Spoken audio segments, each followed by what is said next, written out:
Cheating wife divorced her husband for being poor, unaware he just won $70 million lottery.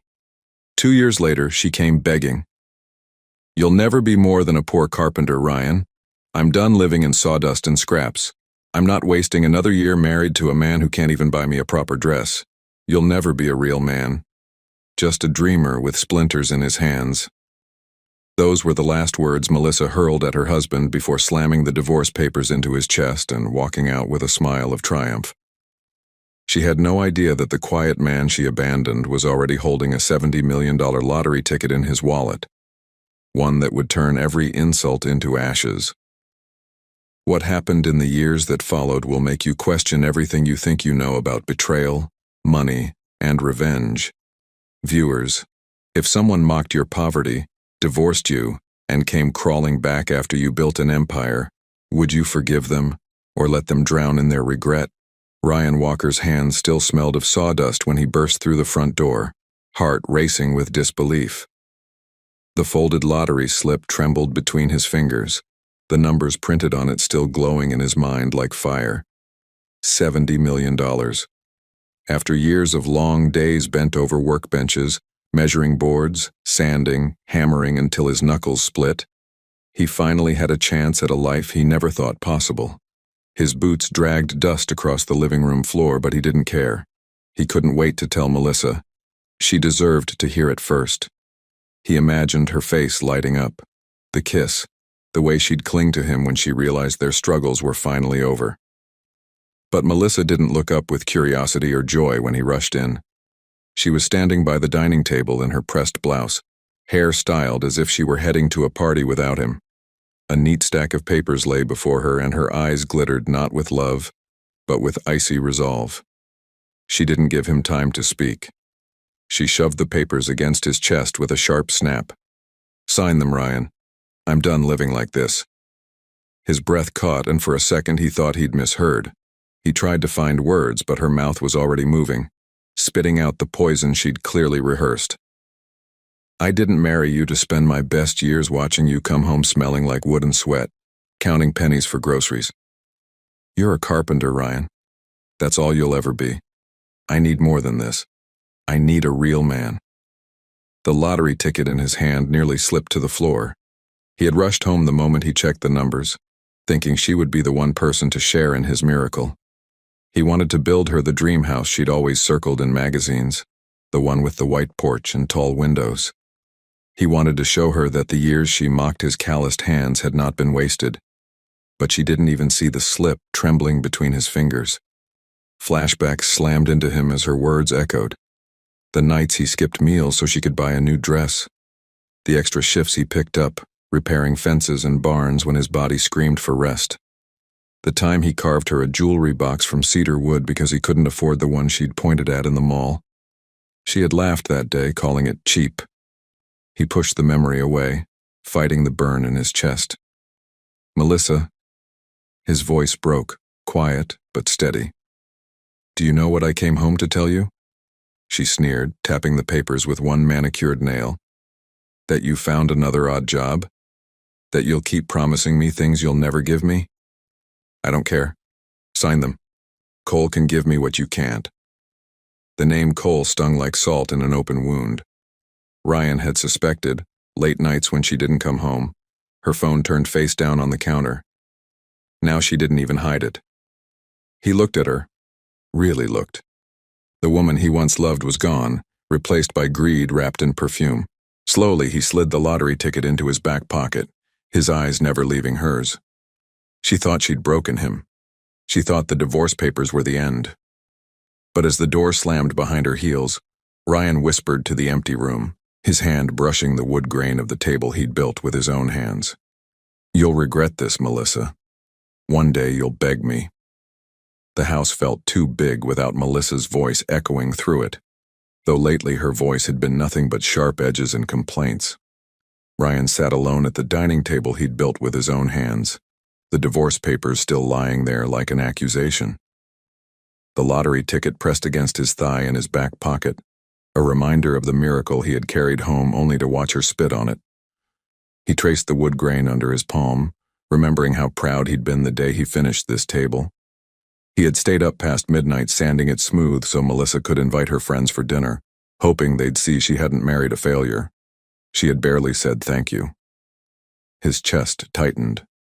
For years he had convinced himself that her sighs, her sarcastic smiles, the way she lingered on her phone late at night were just phases. That once money came in, once the bills weren't strangling them, she would soften again. But tonight, with her perfume still lingering in the air after she left with Cole's name on her lips, he realized she had never really loved him. Not him, the man. She had loved the life she thought he could give her. He closed his eyes, and the memories flooded in. Melissa on their wedding day, her veil fluttering in the summer breeze as she whispered, "We don't need much, Ryan, just love." He had believed her. He had built a life out of sweat and faith on those words. And now she had traded them for a man with a polished car and a bigger paycheck. Ryan pulled the ticket from his pocket and stared at it under the dim light. The numbers lined up perfectly. $70 million. Enough to erase every bill, enough to build more than just a house, an empire. Enough to prove to himself, and maybe to the world, that a carpenter's hands could shape more than furniture. But the thought of telling Melissa now, chasing after her, begging her to see his worth, made bile rise in his throat. She didn't deserve to know. She didn't deserve to touch even a cent of what fate had finally given him. His jaw tightened as he folded the ticket carefully, sliding it into the small cedar box he had once carved for her jewelry. The irony burned. The box she had laughed at was now the safe for his future. Outside, the neighborhood was quiet, but Ryan's mind churned. He thought of his father, who had died broke but proud, telling him, "Son, wealth isn't just about money. It's about what you leave behind." Ryan understood those words now more than ever. He wasn't going to waste this gift on proving Melissa wrong with shallow displays. No, his revenge would be slower, sweeter. He would build something she could never be part of. And when she saw what she had thrown away, when she came crawling back, he wouldn't need to raise his voice. His life would answer for him. Ryan leaned back in his chair, exhaustion pulling at him, but his eyes burned with new fire. "You'll see, Melissa," he whispered into the silence. "When the time comes, you'll beg, and I'll decide if you're even worth listening to." Ryan barely slept. The divorce papers stared at him from the table, but it wasn't Melissa's signature that haunted him. It was her words, carved deep into his chest like a chisel against soft wood.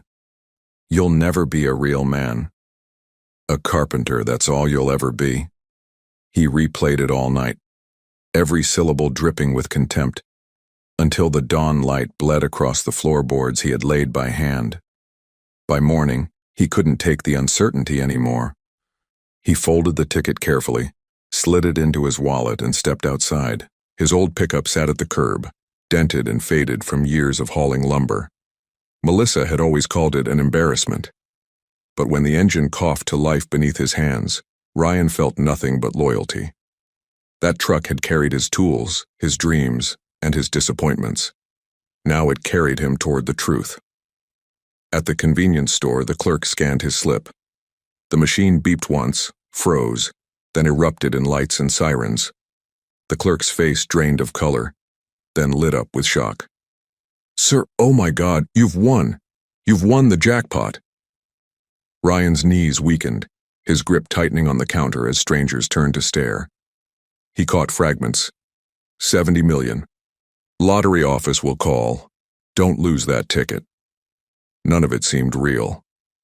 All he could see was Melissa's sneer as she shoved the divorce papers into his chest. When the call came from the lottery office an hour later, he listened in silence. They confirmed everything, instructed him to keep the ticket safe, and scheduled an appointment to finalize the claim. Ryan thanked them, then drove his pickup not back home, but to his workshop. The smell of sawdust wrapped around him like an embrace. His tools lay where he had left them, chisels, clamps, hand planes dulled from overuse. He placed the ticket on the bench and stared at it until the numbers blurred. Melissa had mocked him for years, sneering at every piece he made. She had laughed at the cedar box he carved for her jewelry, called his chairs cheap knockoffs, and dismissed his tables as scrap wood. She thought carpentry meant poverty. She thought sawdust meant failure. But now, with 70 million behind him, he could finally prove her wrong. Not by becoming someone else, but by becoming the carpenter she never believed in. He pulled out his sketchbook, its pages yellowed with half-finished drawings. His pencil moved quickly, not sketching a single chair or table, but entire collections. A classic dining set with sweeping lines, an office desk with elegance and strength, cabinets that looked like heirlooms. He scribbled names in the margins. Walker Classics, Walker Office Line, Walker Luxury, his brand, his empire. That afternoon, he ordered the best woodworking tools money could buy, along with shipments of oak, mahogany, and walnut he had only ever dreamed of touching. Each crate would be a brick in the foundation of Walker Designs. As the sun dipped, Ryan slipped the winning ticket into the cedar jewelry box Melissa once mocked, closing the lid with a decisive snap. He whispered into the stillness, "She'll see my name on every showroom floor, every magazine, every home that matters. And when she comes back, and she will, she'll know the carpenter she threw away built a kingdom out of sawdust." 2 days later, Ryan was at the lottery office, the office colder than he expected, all glass walls and polished floors that clicked under his boots. He sat in the waiting area holding the wallet in which he had hidden the winning ticket. His old pickup sat outside in the lot, sticking out between polished sedans and SUVs like a relic from another time. Melissa's words echoed in his ears, "A carpenter, that's all you'll ever be." Yet here he was, surrounded by men in suits who nodded at him as though he were suddenly important. When his name was called, he followed an official into a private office. They checked the ticket against state records, scrutinized his identification, and slid forms across the desk. "Mr. Walker," the woman said, her tone precise, "your ticket has been verified. You are the official winner of $70 million. Ryan inhaled deeply, the words sinking into his bones. The official continued, "Now you'll need to select your payout option. Lump sum or annuity." "Lump sum," Ryan said without hesitation. He needed control, not a paycheck stretched over decades. She nodded. "You understand taxes will be withheld. After processing, the transfer will be made to your account. Expect a delay of a week before funds are accessible. Until then, keep this confidential." Ryan signed the documents, his signature steady. When he stepped out into the sunlight, the wallet pressed against his chest. He wasn't suddenly rich in his hands, but he was rich in certainty. The money was coming. The life Melissa mocked him for was gone forever. By the time he left, the sun had risen high, and his pickup rattled back to life. He drove straight to his workshop, where the air smelled of pine and glue, where his sketches from yesterday still lay across the bench.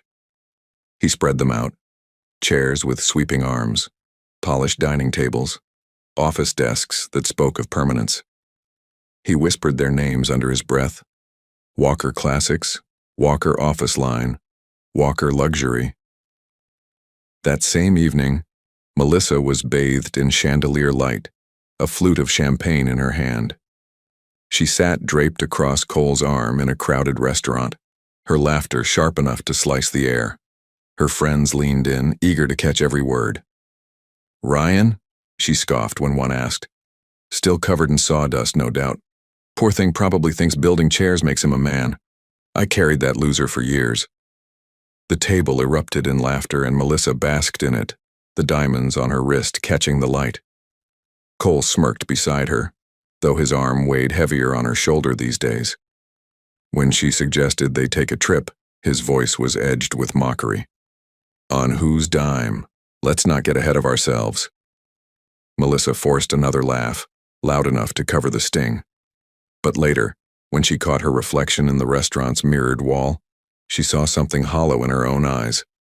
Melissa had never been subtle, but lately she seemed determined to turn her mockery of Ryan into a performance. At a friend's engagement party, she stood at the center of the room, glass in hand, telling the story as though it were a comedy routine. Can you believe I spent 3 years married to a man who thought carving tables was ambition? She declared, her laughter sharp as glass. Ryan Walker, my ex-husband. He still drives that busted pickup. I heard he's still in that dusty little workshop of his. Imagine wasting your life like that. The room erupted with uneasy chuckles. A few of the younger guests whispered to each other, glancing at her with raised brows. But Melissa basked in it, spinning her pain into spectacle. She went further that night, pulling out her phone and posting a photo of herself draped across Cole's arm, captioned, "Some of us upgrade, some stay covered in sawdust." Within hours, comments poured in, some applauding her confidence, others asking what had really happened between her and Ryan. Melissa deleted the harsher replies, but not before they cut a little too deep. Across town, Ryan's world hummed to a different rhythm. The money from the lottery had finally landed in his account, a number that once would have looked like fantasy. He hadn't celebrated. He hadn't even told a soul. Instead, he'd used it to expand his workshop, hire 2 craftsmen he trusted, and order shipments of fine wood from across the country. Mahogany, walnut, cherry, the kind of lumber he'd only touched in his dreams now filled his shop. For weeks, he and his small team worked from dawn to dusk, sweat dripping as the scent of fresh-cut wood filled the air. Chairs with smooth, classic lines. Desks polished until they gleamed. Tables that felt like they belonged in palaces. Each piece bore a discreet brass plate. Walker Designs. His first real test came when he carried a dining set and a polished oak desk to a showroom downtown. The owner, a sharp-eyed woman named Linda, raised a brow as her fingers traced the clean lines. "I'll give them a corner space," she said cautiously. Ryan nodded, keeping his words to a minimum. He didn't need to sell them with promises. The work would speak. It did. Within 48 hours, both pieces were sold, customers asking when more would arrive. Linda called Ryan, her voice bubbling with excitement. "You've got something here, Mr. Walker. People want more." Ryan allowed himself the smallest smile. Not triumph, not yet, but a beginning. That weekend, while Melissa laughed on social media about her upgrade, one of her friends quietly forwarded her a link. A photo of a mahogany desk had been making the rounds online, captioned, "The new name in luxury furniture, Walker Designs." Melissa stared at the screen, wine glass trembling in her hand. Her lips curled into a forced laugh. "Coincidence," she muttered. But her reflection in the glass didn't laugh with her. A year had passed since the divorce papers slammed against Ryan's chest, and the world around him looked different now. Downtown, polished brass letters gleamed across a glass storefront. Walker Designs. Inside, light glowed across rows of handcrafted pieces, classic walnut dining sets, mahogany desks that radiated permanence, chairs with lines so clean they seemed carved for royalty. Customers strolled through the showroom, murmuring appreciation, snapping photos for magazines and social media.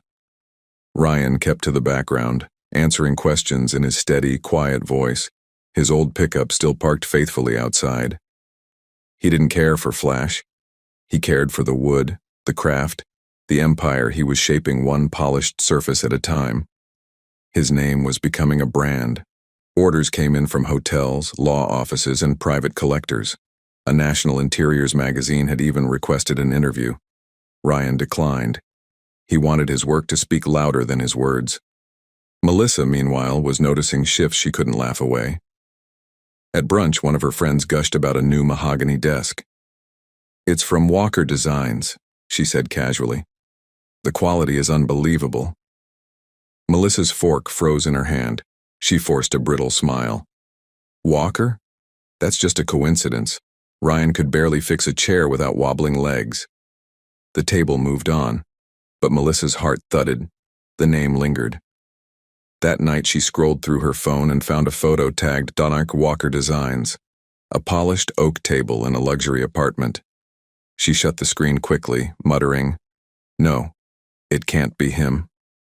Denial became her shield, but cracks formed elsewhere too. Cole was drinking more. He came home later, smelling of whiskey and perfume Melissa didn't wear. His jokes cut sharper, his patience thinner. When she hinted about settling down, his laugh was cruel. Marriage? You think I'm going to tie myself to your shopping sprees? Not a chance. He said it in front of people, and Melissa's face burned as they chuckled awkwardly. She plastered on her smile, but the words stuck. Bills piled up on the counter, and when Melissa asked, Cole brushed them aside. Relax. Money comes and goes. But she noticed the way collectors' letters arrived more often, and the way he snapped if she pressed. One night, she found him pacing, phone pressed to his ear, his voice tight and desperate. When she asked who it was, he barked, "Mind your business." Lying awake afterward, Melissa replayed the day's conversation. Walker Designs.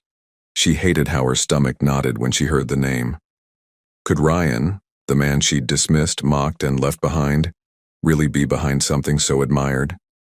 She told herself it wasn't possible, but the unease wouldn't fade. Across town, Ryan stood alone in his showroom after hours, the lights dimmed, the furniture gleaming in silence.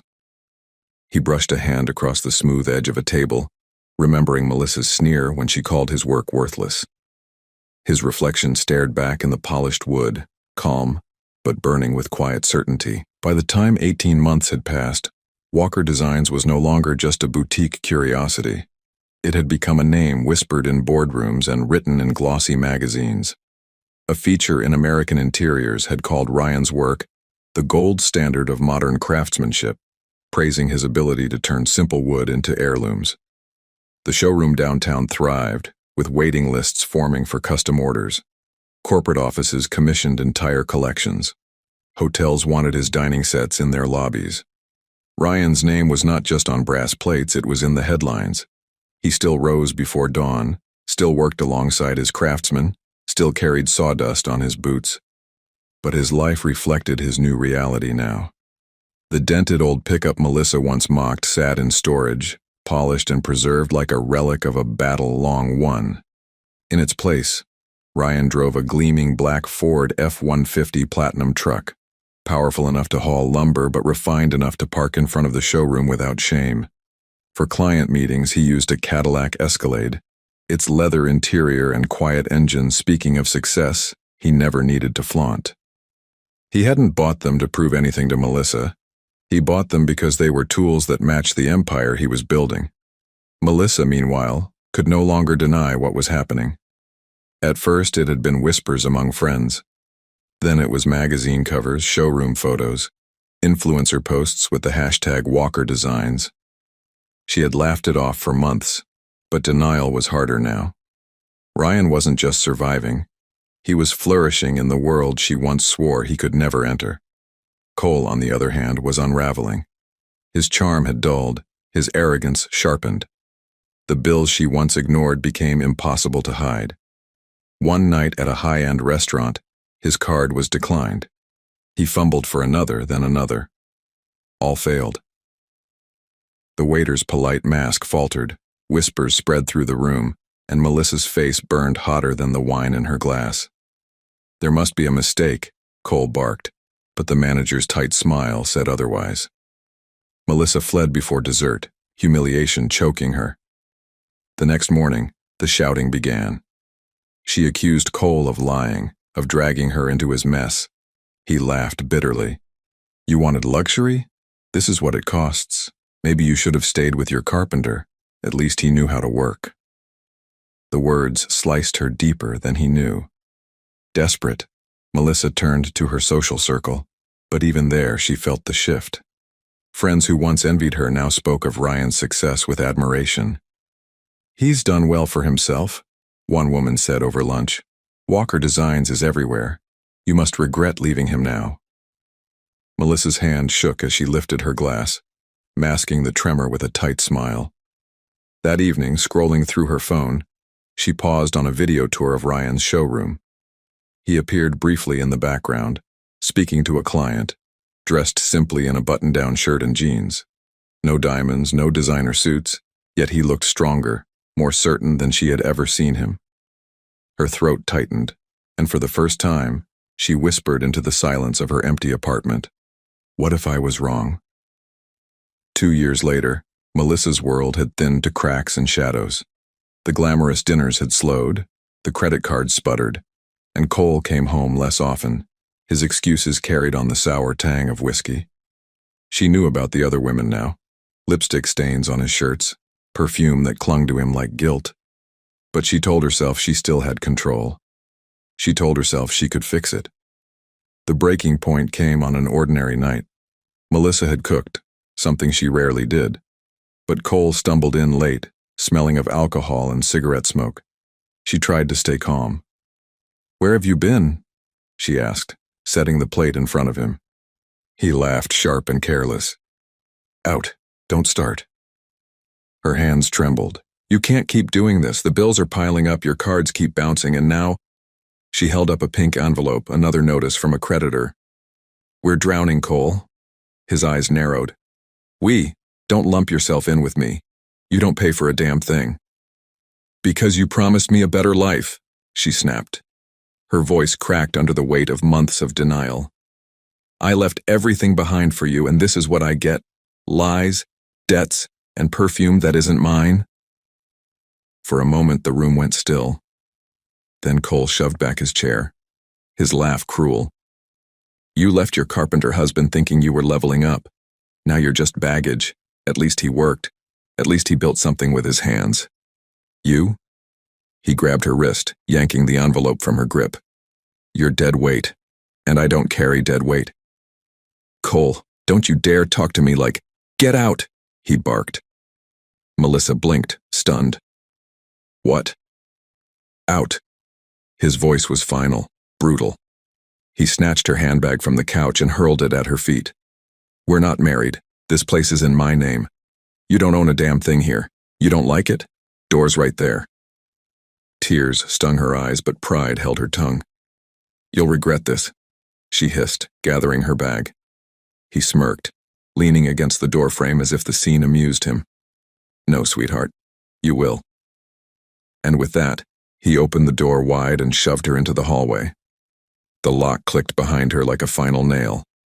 Melissa stood frozen, mascara streaking her cheeks, heels wobbling on the cheap carpet. Neighbors peeked through cracks in their doors, whispering. Humiliation burned hotter than fire. She had traded Ryan for this, for nothing. That night, she ended up on a friend's couch, her designer dress wrinkled, her pride shredded. Scrolling her phone, she saw another headline. Walker Designs expands nationally. Chicago showroom opens to record crowds. Ryan's calm face stared back at her from the glossy page, eyes steady, jaw strong. Melissa pressed the screen to her chest, sobbing. "I made a mistake," she whispered into the dark. Across town, Ryan signed another contract, his empire stretching wider, steadier, unshakable. Melissa had never felt the weight of silence the way she did now. Cole's door had closed behind her weeks ago, the lock clicking like the last chapter of a book she couldn't rewrite. At first, she bounced between friends' couches, dragging her designer bags from one apartment to the next. But sympathy wore thin quickly. The same women who once envied her glittering nights with Cole now whispered about her behind her back. Invitations stopped coming. Messages went unanswered. She was becoming invisible. Forced by hunger, she took a job waiting tables at a downtown diner. Each night she pulled on a polyester uniform that clung in all the wrong places and listened to customers snap their fingers for refills. Tips were coins, not jewels. Her feet blistered. Her pride bled. One rainy night, she trudged home to the cramped room her co-worker rented her for cheap. The ceiling leaked and the mattress sagged, but what gnawed at her most was the silence. She used to fill nights with laughter, wine, and Cole's false promises. Now there was only the hum of the radiator and the echo of memories she couldn't escape. Her mind betrayed her with flashbacks. She saw Ryan crouched under their old pickup in winter, hands frozen, knuckles scraped, refusing to quit until it ran again, because she needed it. She remembered the time she cried over not affording a dress, and Ryan handed her folded bills, later realizing he had skipped lunches that week. She remembered waking up tucked into bed after drinking too much, the blanket pulled gently over her shoulders, knowing he had carried her without a word. Back then, she had sneered at his efforts, calling them scraps, not enough. Now those memories hollowed her chest. He hadn't been perfect, but he had given her everything he had, and she had thrown it away. The next morning, as she cleaned tables, her eyes snagged on a glossy magazine left behind by a customer. Ryan's face stared back at her from the cover. Walker Designs, America's new furniture king. He stood tall in a charcoal suit, his hands resting on a polished oak desk, eyes steady and certain. The article headline stabbed her. From carpenter to king. Melissa sank into a booth when no one was watching, flipping the pages with trembling hands. The words painted Ryan as disciplined, visionary, humble. He had expanded into multiple cities, contracts with hotels and corporations pouring in. There was even talk of international showrooms. Her throat tightened. The man she mocked as worthless was now everything she had dreamed of, and more. She stumbled home that night, tears streaking through her makeup. Lying on the sagging mattress, she whispered into the dark, "I was wrong.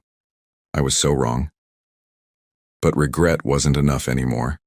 Hunger gnawed at her, creditors still called, and her pride had lost its sharp edges. For the first time, Melissa admitted the truth to herself. She needed Ryan. Not just his money, not just his empire. She needed the steadiness she once mocked, the man who had carried her even when she didn't deserve it. Her decision came with a shudder. 2 years had passed since she slammed those divorce papers in his face. The next morning, Melissa stood in the rain outside Walker Designs, shivering as polished cars pulled into the lot. Her hair clung to her face, her clothes were soaked, but she didn't care. She had waited 2 years for this moment.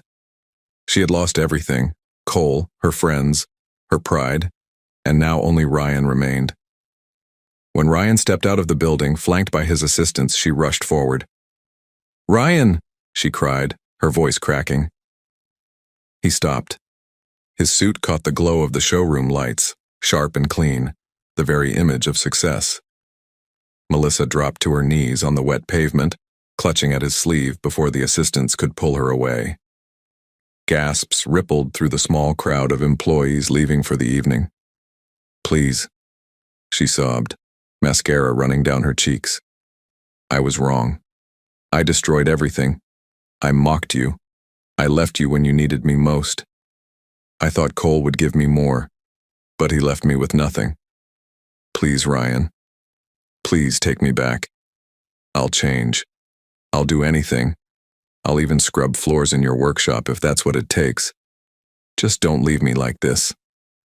She clung tighter, her knees soaking in the puddles, her voice trembling with desperation. The once proud woman was now begging in front of strangers, her humiliation complete. Ryan looked down at her, calm, unshaken. For a long moment he said nothing, only watching as she fell apart at his feet. Then quietly he spoke. "Melissa, do you know the difference between wood and people?" His tone was even, his words deliberate. Wood can be broken, but it can also be reshaped, rebuilt, given a new purpose. People choose what they become.